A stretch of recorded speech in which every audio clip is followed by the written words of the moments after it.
How are we all? How is everyone? Good morning. Welcome. If you're listening on podcast, this is the headlines. This is the newspapers. We do have headlines on the screen, but I will read them out. So this is like a radio headlines read through for those of you listening, because I know a lot of you do like to listen because you're driving and doing other stuff. Elliot Gonzalez, you liberated Threads.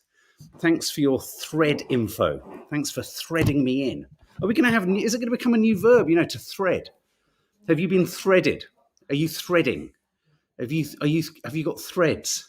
I'm enjoying it. I'm going to be honest. I'm enjoying it just because it's new. I'm enjoying it just because it's not on Twitter. I'm enjoying it. So there we go. Hazel Malbon, good morning. Jordan Stevenson, the epic failure. Good morning. Wow. If you might have caught last night's the Cornish capers. Cornwall is still recovering from the flatulence that happened on our holiday. Good morning, my blind chi Alfie. Oh, Elliot, I'm enjoying it, Elliot. It's nice, and it's just nice. Becky Fithian, good morning. Zoe Agnew, good morning, good morning, good morning, good morning. Gabby, if you were, good morning. Joanne Clements. It's the newspaper, so let's have a little look-see, shall we? What I like to do on a Saturday now is to just go through all of the actual front pages of the papers. The heat yesterday was absolutely intolerable. It was intolerable. But let's have a quick little run through what's actually on the front of all the Myra instance. That fart was so funny. I did bleep it out because I thought it was too much, and then I put it in. So Nadia could go, Mark! Hi, Tori. How are you? Reese. Threads, it's like Twitter unrestricted 20. It's like nostalgic Twitter, isn't it, Reese? Yeah. I tell you what, though, one is, given all our different platforms and accounts, I do feel like I'm going through a kind of multi-personality type thing in my head. It's very challenging. Okay, so let's have a look at the front of the papers. So on the front of the Daily Express, we've obviously a lot of the papers featuring photos of the tragic, Nads, that's quite noisy, featuring pictures of Selena, who's the girl who tragically died in this Wimbledon car crash. They're still trying to get to the bottom of what exactly happened with the car. So Daily Express, Rishi urged Time to talk up Brexit. For God's sake, don't. Daily Telegraph, the wealthiest should pay more for the BBC. Would do if it was better. We're going to talk about George Osborne in a minute. That story making the front page about poison pen letters. That's a phrase from the past, isn't it? The cabinet split over denying public sector a 6% pay rise in front of the Times, but really that's leading with, again, another image of Selena there, the tragic, for any parent or anyone with a heart, that just doesn't bear thinking about, does it? The front of the Daily Mail, again, has a photograph of Selena and says proof politicians are out of touch on electric cars. Yes, if we had one plug point in London, it might work. It might take off as a concept. The Sun runs with this incredibly intriguing and worrying headline: top BBC star in sex pics probe. Obviously, everyone now is wondering who the hell it is. And the Sun have decided not to do that thing. Do you remember the tabloids used to do this thing where they wouldn't reveal who it was, but they'd give you a sort of silhouette? And you never knew whether it was a generic silhouette or whether it was actually a silhouette of someone that you were trying to then identify. So obviously some quite serious shit going on here with someone else at the BBC who's been asking for photographs from someone who's too young and paying them £35,000 for them. Front of the Mirror, very touching thank you from Fiona Phillips, saying thank you so much for everyone's support. It's been it's a story that's really touched everyone, I think, this week, the Fiona Phillips story. And of course, on the front of the Daily Star, totally feeling the pulse of the nation and and sort of going off on a tangent. Psycho robot scumbags, we promise not to kill off humans. Apparently this was a summit of chatbots where the chatbots promised they wouldn't kill us. But if you look in the small print at the bottom of the Daily Star, it says, but they would say that, wouldn't they? I do love the, I have to say, the Daily Star really makes me laugh. So those are the headlines. And of course, I think the main one there is Selena, the tragic story of Selena, which we talked about yesterday. Elliot, the Daily Star is a guilty pleasure. Yesterday, the front of the Daily Star was all about how we've been eating our Weetabix the wrong way for years. And it's weird, isn't it? Because you think, why would that would be of no interest to me whatsoever? And it was. I was thinking, how have I eaten my wheat? But anyway, one of the first things that I pulled off the front of the eye, actually, I just wanted to talk about this because this happened in the week, and we didn't get a chance to talk to you about it. This is this Mickey Mouse mural at this immigration centre or migration centre where the Conservative MP Robert Jenrick ordered its removal because he wanted this place, this sort of immigration centre where children are being sort of processed, to be less welcoming. I just find that so heartless. I don't know why. I found this story really bugged me. And I was really relieved, because I know we have some Conservative voters here too, to see that some angry Tory MPs were also turning on him for the suggestion that basically what they should do is somewhere where migrants are brought in, asylum seekers, and there will be children, he wants the removal of any imagery that makes it in any way vaguely comforting or welcoming. What a bastard. So obviously lots of people very upset. And apparently the people who work in the centre, the asylum reception centre, have allegedly had no time to paint over them. But, this is, again, another Tory MP trying to appeal to that jingoistic anti-migration kind of thing. And I just think to cover up images that makes possibly a really frightening journey for children a little bit less frightening just goes to the heart of this fucking government. Oh, but as I say, not every Tory MP is on that. It just, don't you think? Disgusting, Elliot. Imagine how those children must be feeling anyway. And as if, the trauma they'll have gone through, as if fucking Mickey Mouse is really going to be like, I suddenly feel all right now. It's just, makes me mad. It's the lack of heart. It's not even about policy. It's just the lack of heart really fucks me off. Anyway, we say it as it is sometimes. Anyway, so there's that. Front of the Guardian. This is one for Dina. Egg or dairy found in a third of vegan products. This is, I've struggled to get onto the vegan bandwagon myself. But if you're vegan, this story is really quite serious, I think. It says here, more than a third of foods labelled vegan contain animal products, prompting experts to warn shoppers with severe allergies that they're facing potentially tragic consequences. So this is coming from a sort of medical or, allergic perspective. But if you're politically very vegan, and a third of so-called, and these are products that are sold as vegan. But absolutely. But these are products sold as vegan. You know what the answer is? This is terrible. Make all your own food. Your own food. Yeah, because then you know what's in it. Nad is trying to get in the back of shot, but I'm over it. Go around there, Nad. We can hear you. I know you don't want me. No, I do want you in the back of shot. It's just this is a much, much better light and sound scenario here. So be careful. Be careful. Jane Bentley, I saw Nads talk to Matt Willis on Loose yesterday. She was great, especially with all her own personal experiences. There you go, Nads. Yeah, she said he was absolutely lovely. Absolutely lovely. Yeah, that's really nice to say. I've just told her she loves that. Let's talk about, Dina, this will be big for you. Yeah. Let's talk about oracy. Oracy. Labour are wanting to push the importance of speech and speaking skills as much as literacy and reading. 100%. I think this is really important. What do you think, guys? I mean, I think the devil is in the detail. I think as long as they don't teach oracy by saying stand up and talk, because I think people with anxiety find public speaking really difficult. But I think there are ways of encouraging the skill of talking in group without putting one person under a spotlight. Do you know what I mean?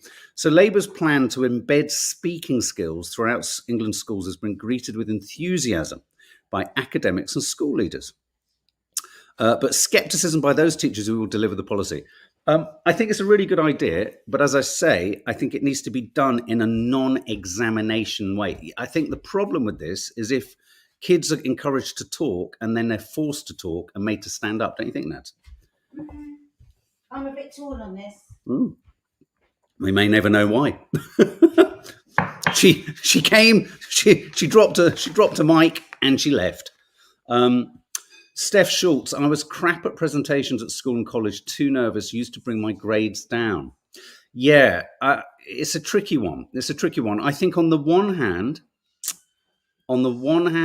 it's really, I think it's right that they're saying that this is. I tell you something else that needs to be popped alongside numeracy, literacy, and let's call it oracy. I didn't know this. I keep thinking of Morrissey. Does anyone else? Is creativity. I mean, it sounds ridiculous, but creativity needs to be one of the. It shouldn't be a dirty word. It shouldn't be seen as Mickey Mouse, to quote Mickey Mouse again. Keir Starmer says that teaching oracy would be a key part of Labour's educational priorities. It's not just a skill for learning, it's a skill for life, not just for work, but also for overcoming shyness, disaffection, anxiety, or now. Communication is a great thing. Communicate, but how is this going to work with a nervous child? Just the better you can communicate, the better life you have, the better relationships you have, the better social. It doesn't always have to be about work, but what I will say is whenever I've met people that have gone to public school, private school, they walk into a room with a confidence. Yes. And it's not always arrogant, perfectly nice people. They kind of, hello, how are you? And they own the space that they're in. Is that always a good thing?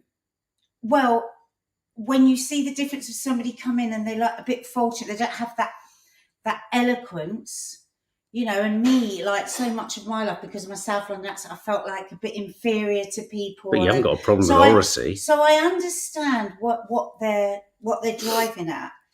And it is. But doesn't it run against shyness? That's the thing. How do you balance it? Because I don't believe in forcing shy people to stand up and talk in front of other people. I think that's where it's wrong. But it's about improving conversational skills. I mean, it's tricky. It's difficult. It's good confessions of a modern parent. Today, it's you can't understand what they're saying. Well, partly what you have to understand is a lot of children do talk down and more inarticulately around adults. It's a biological thing. Is it? As soon as youngsters are talking to them, they talk because they don't want. It's kind of uncool to engage with adults, so they try and say to themselves in their tone of voice and inarticulacy. There's that idea, isn't it, Kevin Perry, that they walk in and go. It's a thing.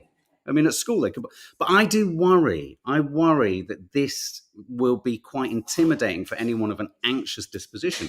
But then you could argue, are we getting more anxiety because kids aren't being made to do this? All of it. Read aloud, Jan. Read aloud is good. Reading aloud is really important. So I think there's a good idea here. I think it's about how the execution and implementation. And I think because we have an educational system that is only interested in results rather than and measured results rather than impressionistic results. It's difficult. Karen Davis, I literally cringe if I have to speak in a group. There you go. This story is doing the rounds. Nadia nudged this one my way yesterday, and she was like, why isn't this in the papers? And it is in the papers. George Osborne is about to get married, but he's the victim of a poison pen letter that's been sent to not only all of his friends and acquaintances and work colleagues and journalists, but it seems to be that someone's really got it in for George Osborne because obviously in this poison pen, I haven't heard the phrase poison pen letter in years. In this poison pen letter is all sorts of stuff that puts a bit of a question mark over, obviously, his nuptials, so to speak. May Edmondson, just popping back to the oracy story, I worry it will discriminate against children of lower income backgrounds as well, as regional dialect and slang may be used. There is no correct way to speak. Very good point, May Edmondson. What is the barometer of speech? It's all well and good going to a private school and being told how to speak like that, but what if you come from, I don't know, wherever in the country? Yeah, I don't know about that. About conversation. Yeah, not about, I agree. I don't believe in changing people's accents. I love accents. I'm proud of my accent now. Yeah. But it's about eloquence. It's like Dina said, because my sister's a teacher, and she said when kids come to the school and they're foreign, they're sent off to these conversational classes. It was a private school she taught in. And in a state school, conversational classes. Don't test them. Don't make them stand up. This is what I'm saying. It's the system of testing. Just that eloquence to be able to just don't measure it. Communication, give them a subject, get them to talk quietly with another person and just push them on it. Well, what else do you think? Well, I'll tell you, one of the greatest classes the girls and all their friends went to in homeschooling was debating class. Yeah. And where you go to debate, schools do. and just to debate and having no correct way to debate. You know what I mean? So there we go.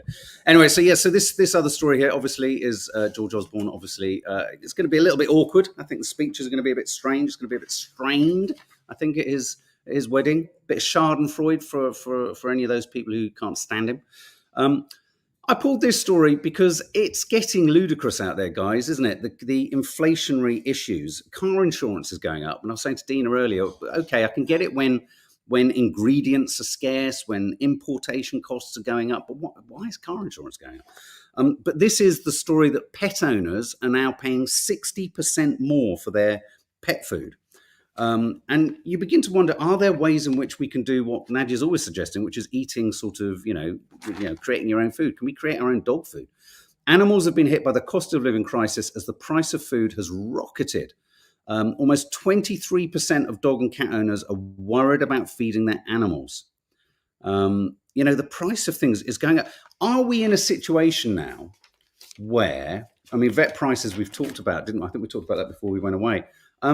Are we in a situation now? I think what's happening here is the cost of living crisis and inflation and all that kind of stuff. Is it a global inflation thing, or is this all a result of Brexit? What is it, guys? Why? It seems to be, or is there a sort of cutthroat overpricing going on? Because I think a lot of people feel they can.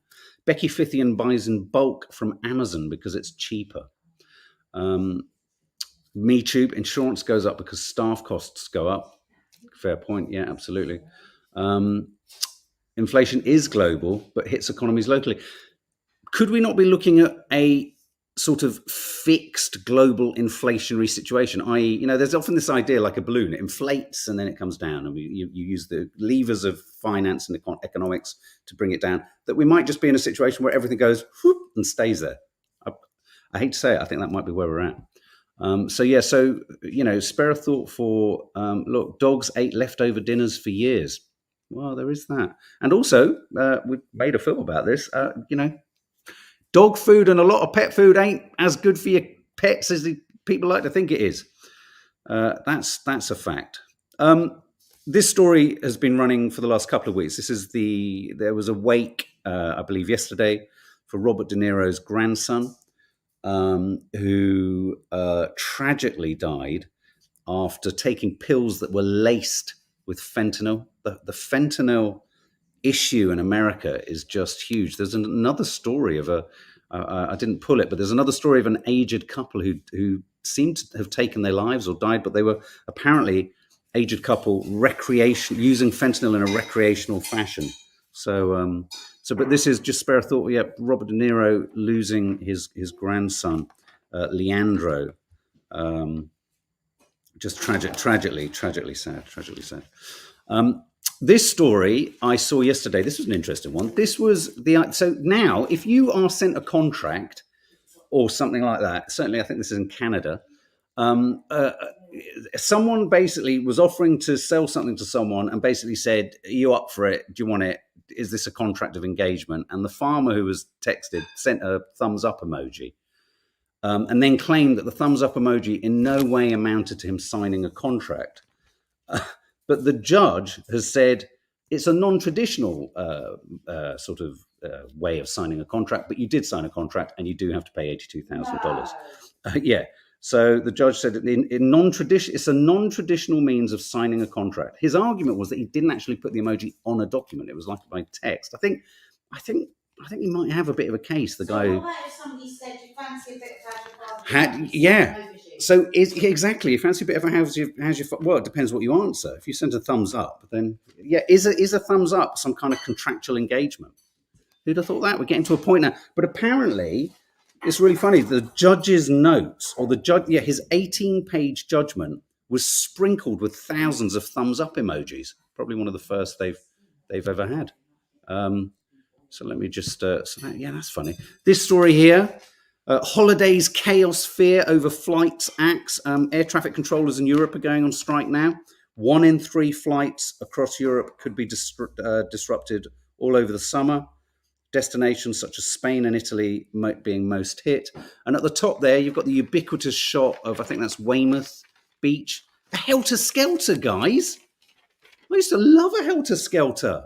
Do you remember that? That's quite 70s, Very 70s. isn't it? Do you remember the Helter Skelter? You'd get into the kind of, it was like a doormat with a flap, and you'd get in it and it would hurt, and you'd fly round and you'd get off, and you were desperate to get back in that floor mat sack. Do you remember that?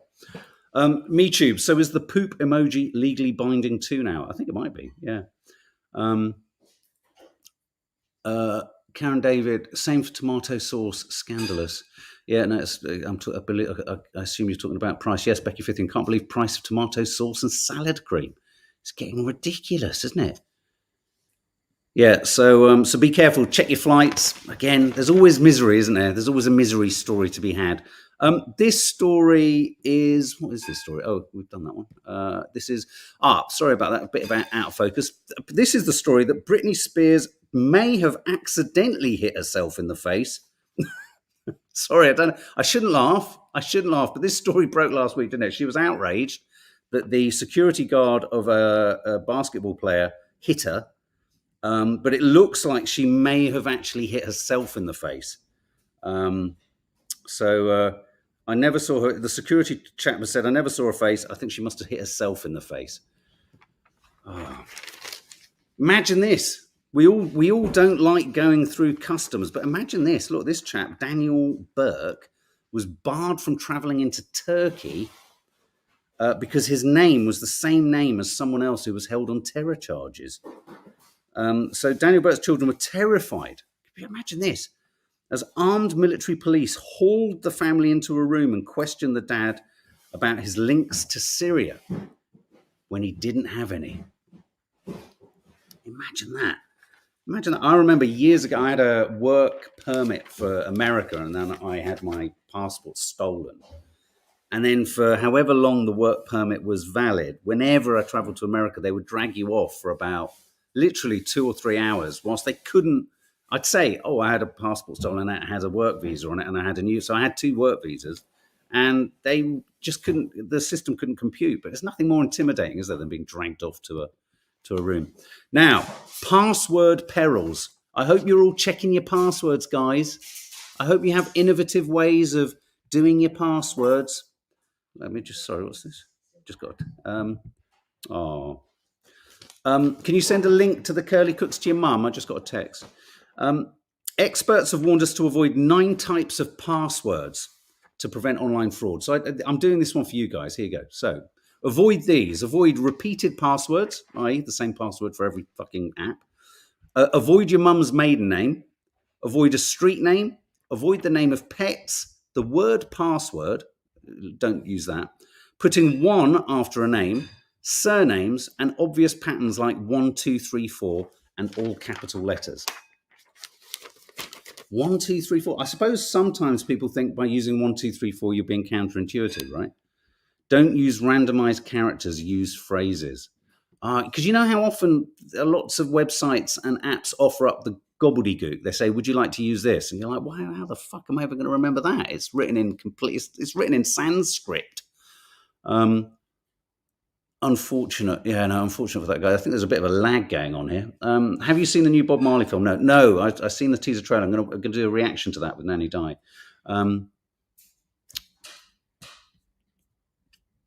God, could you imagine? Yeah, I read that you should change your password regularly. I think Google often invites you to change your password, doesn't it?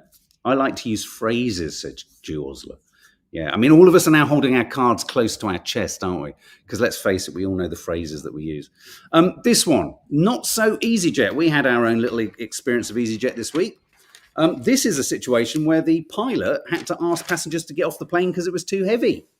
No. Not so EasyJet. Passengers on a flight to the UK were offered £500 for anyone who would stay behind because the plane was too fucking heavy to take off.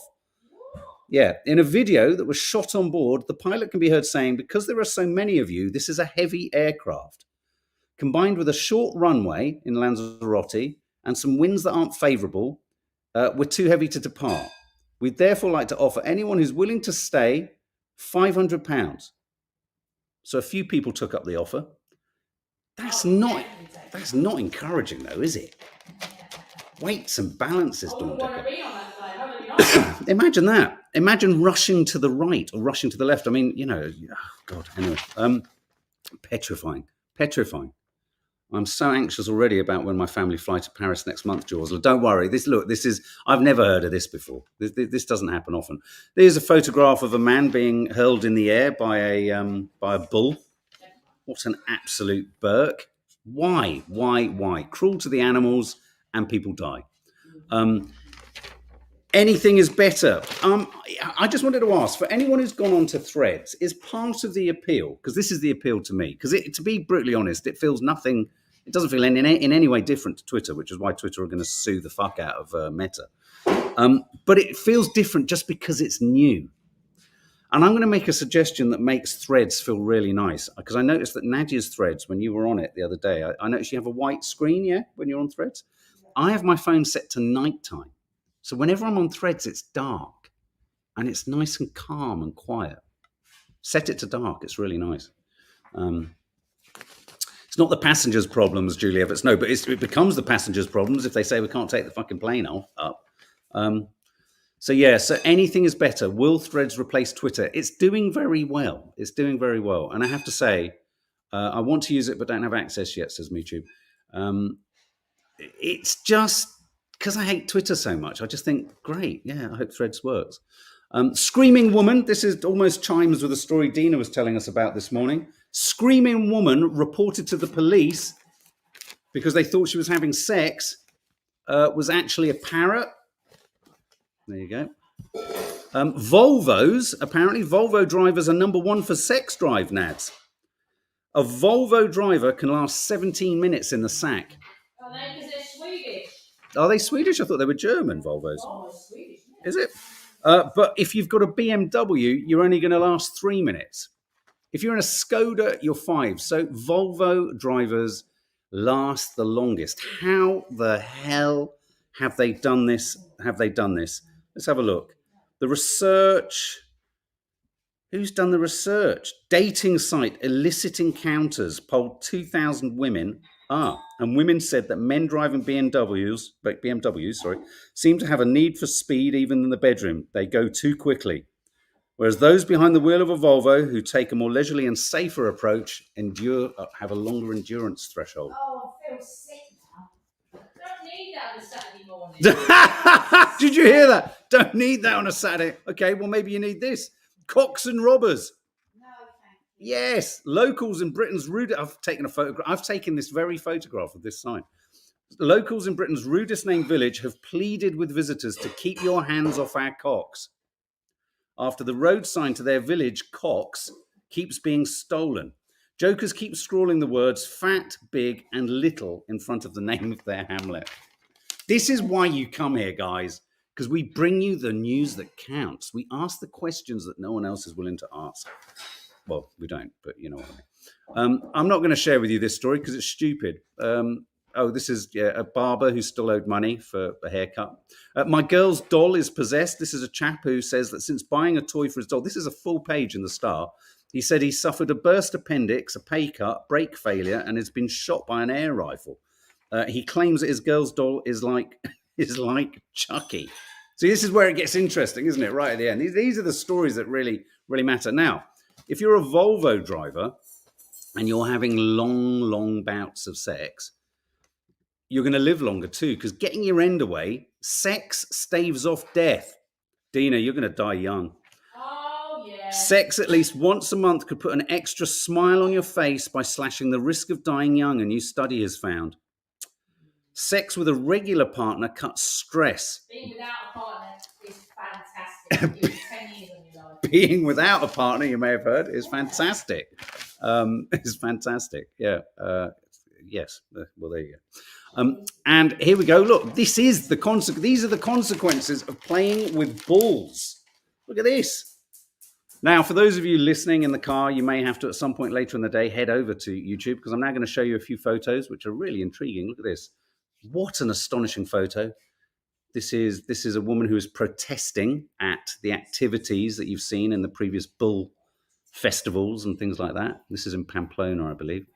This is a biker in Melbourne, part of a native indigenous Indigenous Australian biker gang. That's a great photo, isn't it? I just thought I'd leave these photos with you.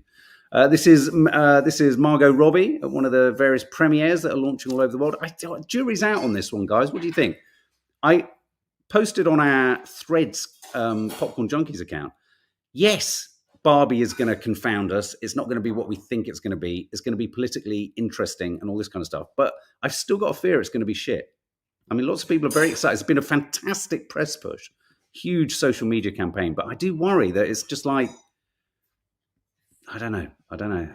And finally, this is a restaurant. Where is this restaurant? This is a restaurant in, I just thought this was a fascinating image. For Nanny Di, this is a good one for you. This is a restaurant in Zagreb, Croatia, where the owners of the restaurant keep an eagle. They keep an eagle, a falcon, which basically patrols the terraced restaurant, protecting customers from pigeons and crows. I don't know what I'd rather have, pigeons and crows attacking me, or this fucking falcon flying around. What if he gets one? Jesus Christ. Who just said that? Jordan Stevenson, the hype is going to die down.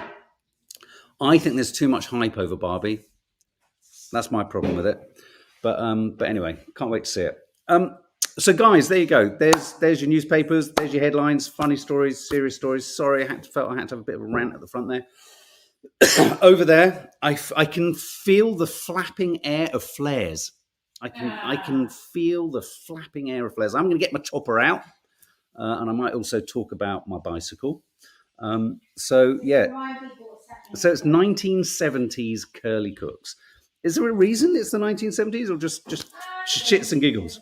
Yeah, we've got loads of lovely items from the 70s that my friend gave me. Lots of lovely items. And we just got a bit nostalgic. Nostalgia, a bit of 70s nostalgia. Okay, Anne H is asking, what's on the menu today? So, it is a delicious vegan... She's coming. A delicious vegan coq au vin. I beg your pardon. I wish you could smell it. Oh my God, it. you're joking. We're going to have lots of fun with that. So then I'm cooking some chicken as well to go along with the sauce.